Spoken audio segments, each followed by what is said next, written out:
Welcome to the Joy Lab podcast, where we help you uncover and foster your most joyful self.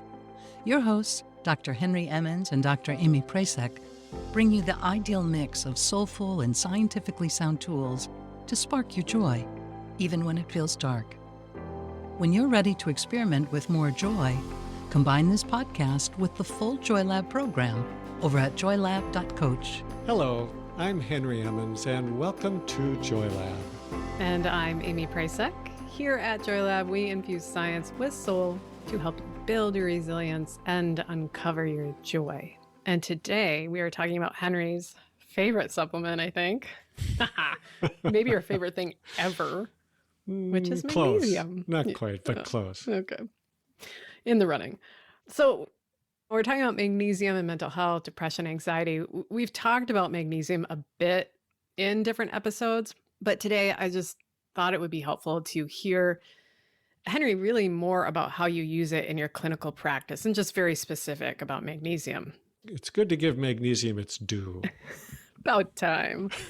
So do you want to maybe talk broadly about this relationship between magnesium, depression, and anxiety? It's like a big thing on TikTok right now.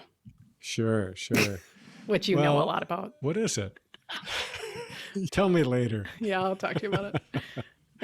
So it's actually not that far from the truth, but I don't know. so either. magnesium is a mineral. I think everyone knows magnesium is a mineral, and just very broadly, our bodies are made up of minerals and chemicals and a lot of water. And so I kind of like to think that the earth and the stars are in us because we share these elements with all of nature. And magnesium is one of them. And it turns out to be a really important one for the body in a lot of ways, not just related to mood, but in many ways. So magnesium is involved especially with nerve and muscle function.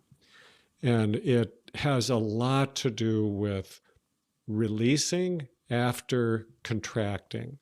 And so whether that's a muscle that contracts and then needs to release so that it contract again, or whether it's thinking about a neuron that has fired and it needs to release and reset itself so it can fire again, magnesium is involved with that kind of that resetting process.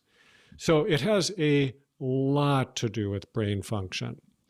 And it has a lot to do with muscle function and muscles being able to stay kind of soft and relaxed and non-tense. It has a lot to do with the gut and gut health because you remember your gut is largely made up of smooth muscle.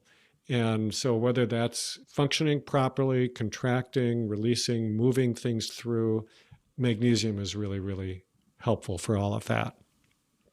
Magnesium is also a really important, it's not the key ingredient, but it's a very important side ingredient to the manufacture of some of the neurotransmitters, especially notable for serotonin.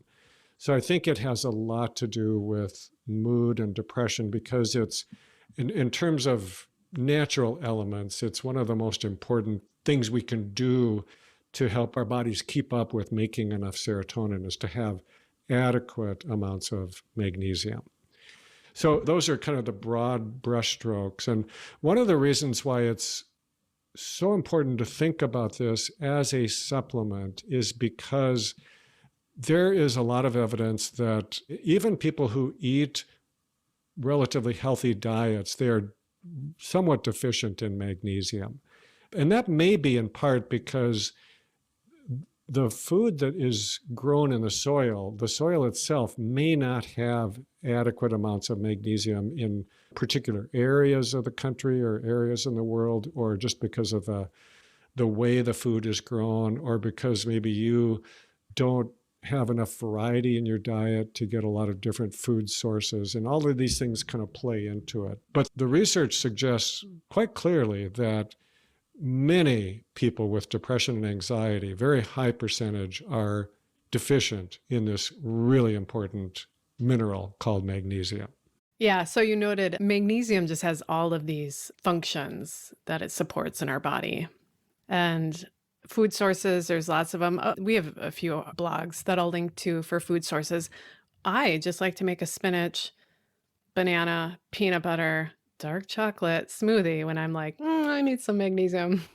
Amy, is dark chocolate known for having a lot of magnesium, or is that just sort of a side? No, it's in there. But there you go. So there's a little magnesium smoothie. But as we all know, there's a ton of supplements too. And let's talk about those. Because there's also different types of magnesium. I think it can get very confusing. There are types more associated with topical use, like magnesium sulfate, more commonly known as Epsom salts, magnesium chloride. I don't think we need to maybe talk about those unless you want to, Henry, but I think the most commonly used orally and that are associated with mental health are, well, and other functions we can talk about as well, magnesium citrate, glycinate, malate, lactate, L-threonate. All of these can get very confusing. We kind of talked about that in our lithium episode as well, just different forms. So maybe if you could discuss a bit about what you use in your practice specifically as it supports mental health function. Sure. So as you said, there's a lot of different types of magnesium. And for those who aren't science geeks, the magnesium is a positive ion, and it is connected to various negative ions. And so chloride is one, and glycinate is another, and threonate. Those are, together they neutralize each other, just like table salt is sodium and chloride together. So magnesium is connected to various other minerals in order to create a neutral one. And they have different properties, not because of the magnesium, probably, but because of the other element. And the two that I use almost exclusively are magnesium glycinate, or some people say glycinate, and then also the magnesium threonate, which is my preferred one for most people. But some people prefer to take something like magnesium citrate because it's a little more likely to work against constipation, to kind of create more movement in the gastrointestinal tract. I find that using it long-term, it's a little too harsh for most people. That movement gets to be a little too much. And I think for most people, the other forms of magnesium are going to work just fine for that. You don't need to take the magnesium citrate every day. And I think a lot of people who have sensitivity to the gut effects of magnesium are better off taking magnesium glycinate. But I think almost everybody else, if you're using it for purposes of depression or anxiety or sleep or any kind of mood-related thing, it's best to take magnesium L-threonate. Why? Because it gets absorbed more easily through the barrier that the brain has, this called the blood-brain barrier. And so it gets into the brain where we're most interested in it having its effect. So let's talk a little bit then about how to use it. I would agree. I remember when that product, I think it's called Calm, came out. It was like, I think it's citrate in there. Let me tell you. I think you're right. My body was not calm after I took that. So there's something to say about, there's forms that don't work so well for other folks. That is not something that works well in my body. I mean, it would if I needed it, but that's not what I was using it for. So if you don't want to break the toilet, can you talk about maybe the L-threonate as you like and glycinate? We can maybe focus on those, and maybe time of day to take. I don't know if you want to talk about dosage, of course, with the note that folks need to talk to their doctors or a practitioner before starting a new supplement. Just some suggestions on how you use it in your own practice. Sure. Let me just say one thing, though, about magnesium that gets absorbed through the skin, because I actually think for some people that is really helpful. So whether you take an Epsom salt bath, or if you want to get one of the lotions or creams that you can just rub on like a sore muscle, or you can rub it on your feet before bed to help kind of do a soothing ritual that help you fall asleep. But if you have a lot of gastrointestinal sensitivity, it's a really nice way to still get the magnesium. Or if you have other things you're trying to accomplish, like muscle relaxation and or sleep, I still think there's a good place for the topical forms of magnesium. But generally speaking, what I'm using magnesium products for in my practice is for anxiety or depression. And I really think that you're getting a lot of complementary benefits from magnesium there because it is calming. It calms the nervous system. I think it supports that brain chemical called GABA, which is the really calming one. So it can slow down your rapid thinking or rumination. It can be very helpful for sleep.